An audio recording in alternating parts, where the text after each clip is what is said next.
From Welcome to the Hellmouth to Chosen, from 1997 to 2003, Buffy the Vampire Slayer ran for 7 seasons. But which season is the worst and which is the best? Slayers, let's find out. So sharpen your stakes and let's dive right in.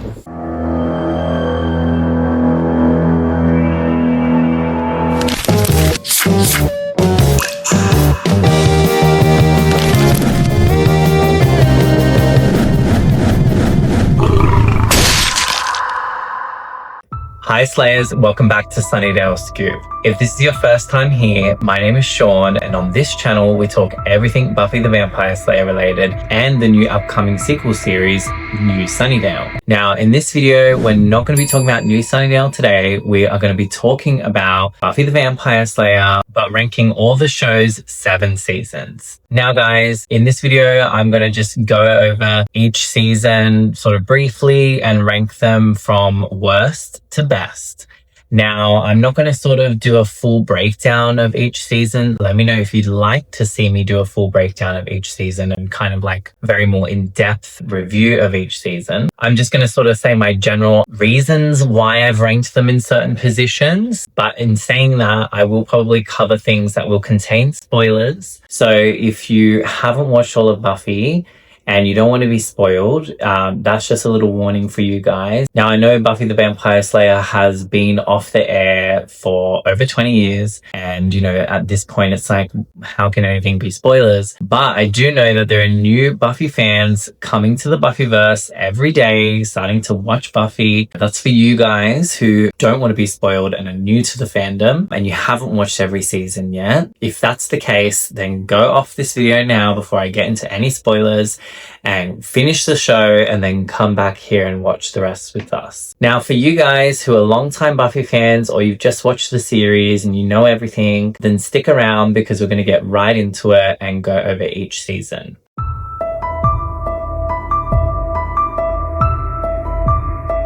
Now, I'm just going to focus on the 7 seasons that were in the TV show, not any spin-offs, not the comics, nothing like that. So just all 7 seasons of the television show. Like I said earlier, we're going to be ranking them from worst to best. So without further ado, guys, in 7th place goes to none other than season 1. Now, guys, if you're a longtime Buffy fan, we all love season 1. We know it's great. I mean, it's the start of Buffy. That's where we met all of our beloved characters. There's a lot of good episodes in it, a lot of interesting episodes. However, if you've watched it, you know that we'd be lying if we said it was the best in terms of the other seasons. Like, obviously the characters are just finding their footing. I mean, the actors did an amazing job getting straight into the universe and getting straight into their characters. It was all very believable. All of that is great. However, there's just a lot of like slow parts for me. Like on my rewatches, it's always really hard, a bit of a struggle like getting through season 1. Like I kind of just want to get it over and done with. I mean, when I first start Welcome to the Hellmouth, it's really nice. It's really fun seeing Buffy like starting school again. And when you know everything that happens later on and like you see Joyce again and you get those feelings and everything's just really nice. It's like you're coming back home to something, you know? It's like welcome to the Hellmouth, literally. I think for me, like the nostalgia is there, but even when I get like new people to watch it, it always feels like a bit of a struggle getting through. So, I mean, it's not a bad season by any means. I mean, no Buffy season is really bad. I mean, the whole show is amazing to me. For the purpose of this ranking, season 1 is last in 7th place. Moving on to 6th place. Now, I was tossing up between a few seasons with this one. I was not 100% certain. It took me a while to figure this one out where I wanted this to sit. I'm pretty confident with my next choice. So, in 6th place is season 4.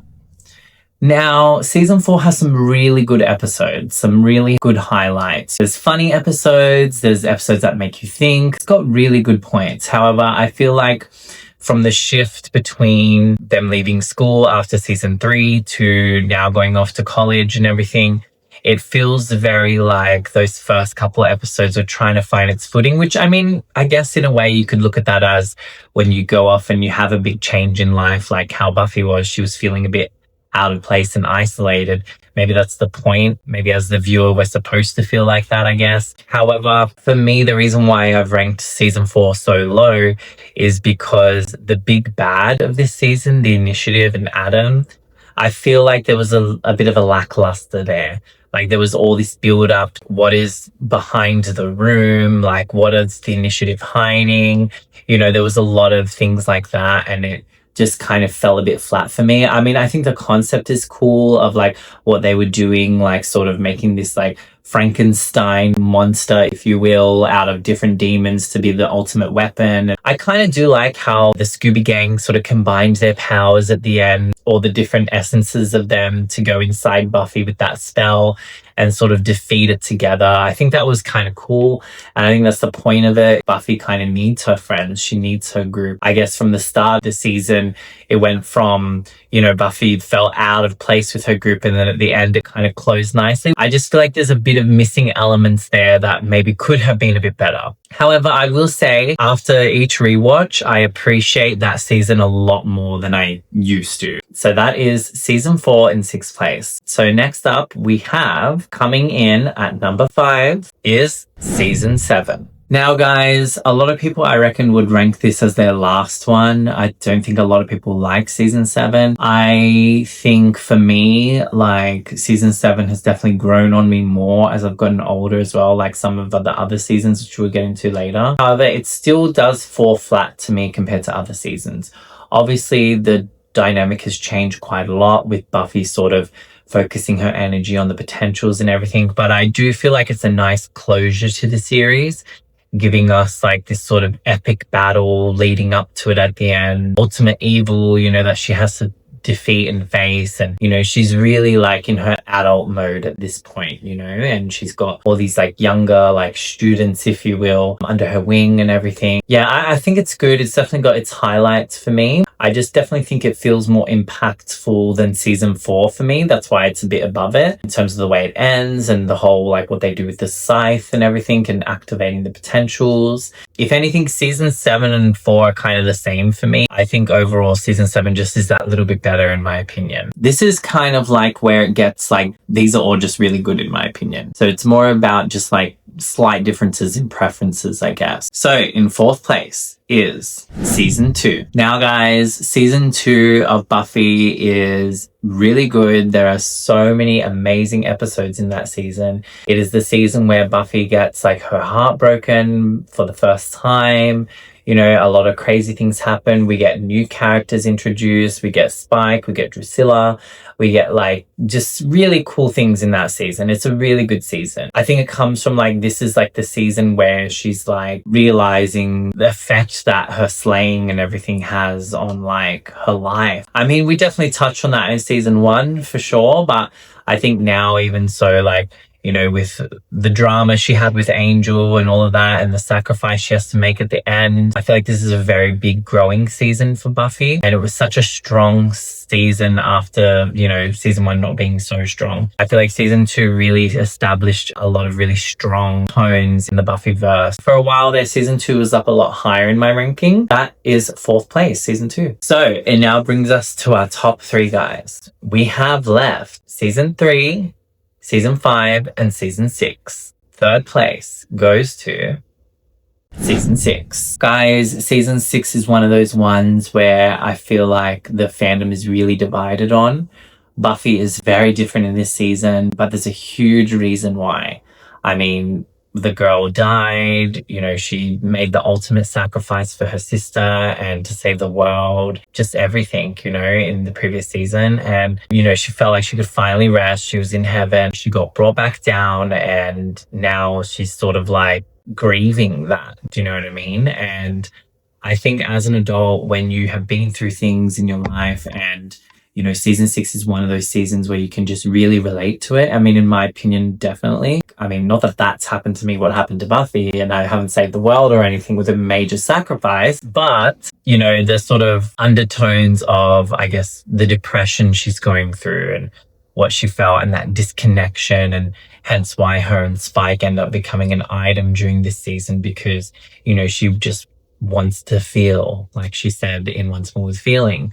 And, I think it's important to, without getting into the whole Buffy thing too much, it really shows the real human side of Buffy. I feel like there's a lot of mature tones in that season, but in a really good way. And also a lot of like really deep, important messages that are conveyed through the storytelling in this season. And let's be real, Buffy's hair was probably the best it ever was in season 6.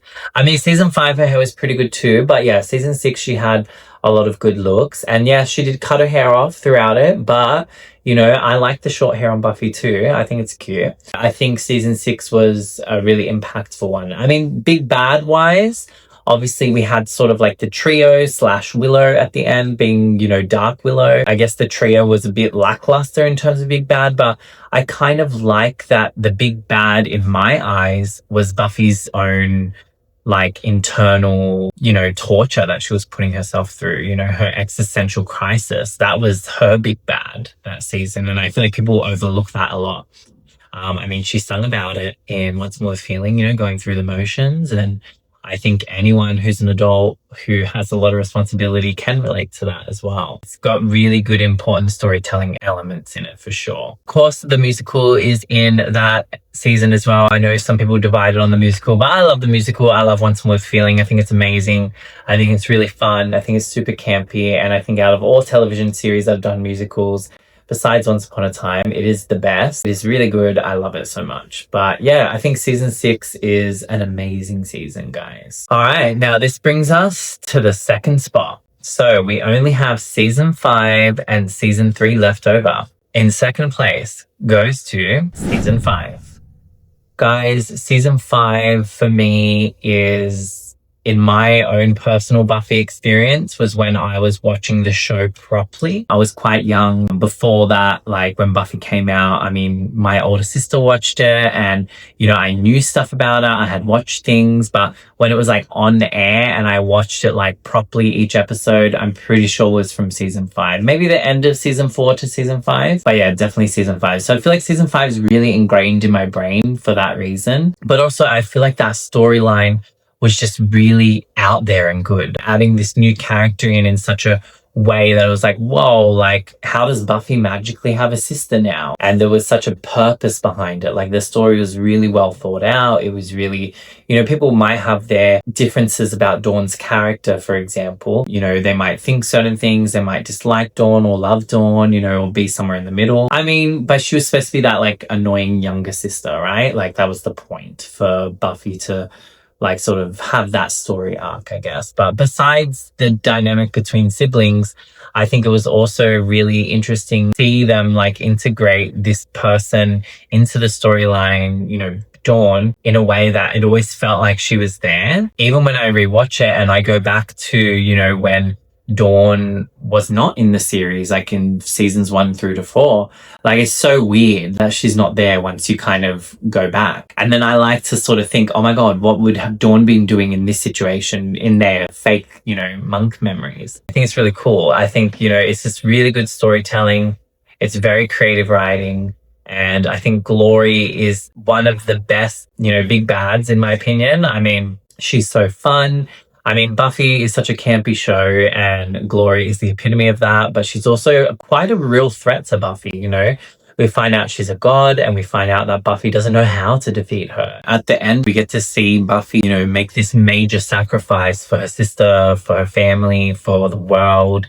And it's really amazing to see from at the start of the season, Dawn's more of a pest to her. And I mean, it's that whole, typical sibling dynamic, right? But really she would do anything to protect her. And then she also finds out it's almost like her sacred duty as well by, the monks giving her Dawn to protect the key. I just think it's a really well thought out season. Fight at the end and when she's like battling the, oh my God, I can't remember their names at the top of my head right now. Am I even a Buffy fan? The horsemen guys. What are they called? Comment down below. I can't think of it right now. She's fighting them and they're sort of battling on the RV while they're driving. Like that scene is just so cool. And I just love all the different elements. It just feels really big. Such a big, impactful season in my opinion. But that brings us to number 1 spot, which is season 3. Now, guys, season 3 for me is such a good season. It has such a good set of cast members in it. Like, we've got pretty much all our beloved characters there. Cordelia's still in it. She's kind of grown a bit more. Obviously, she grows a lot more as a character over on Angel, which when I do talk about Angel, eventually we'll touch more on that. But even in Buffy, she had grown a lot more in season 3, and it's really interesting to see her be integrated in the group a lot more. There's a lot of really fun episodes in that season. I feel like out of the 3 school seasons, it's the best one. By that point, you kind of want them to stay in school, and the library is so familiar by that point. And, you know, we have all the faith drama. We have the mayor is the big bad in that one. Turns into the giant snake. It's just like really, and the battle at the end is really fun and epic. And, you know, I think it's really good. I think it's a really good season. I feel like there's just a lot of really strong episodes in that season. Overall, it's just a really brilliant, well thought out season, I think. You know, by then you're really connected to the characters as well. And you're kind of sad that they're going to go from high school to college and, you know, ready to see what's going to happen next. And yeah, I think season 3 is a really strong one, to be honest with you guys. Well, guys, that's my ranking. I mean, throughout my life, all my Buffy rewatches, my ranking has changed many, many times. So I guess that's my ranking as of 2025. Maybe on my next rewatch, maybe I'll think differently and maybe season 1 will be in the #1 spot. I doubt it, but you know, it's fun to think about. I want to hear from you guys. Let me know in the comments below. What do you think of my ranking? Do you agree with it? Do you think I'm too harsh on some of the seasons? What's your ranking? I want to know. I love talking to other Buffy fans about their rankings and hearing why, what are your reasons why you rank something in a certain way. So comment below, let me know exactly what you think and what your rankings of each season are and why. Well, Slayers, that comes to the end of this video. If you haven't already, I would really, really appreciate it if you could subscribe to the channel. I have so much Buffy content planned for you guys, from the new series to talking about Angel to talking about the comics and just going over all things Buffy. If you could hit that subscribe button and ring that notification bell so you always get notified when I upload here on Sunnydale Scoop, I would greatly appreciate it. Bye, Slayers.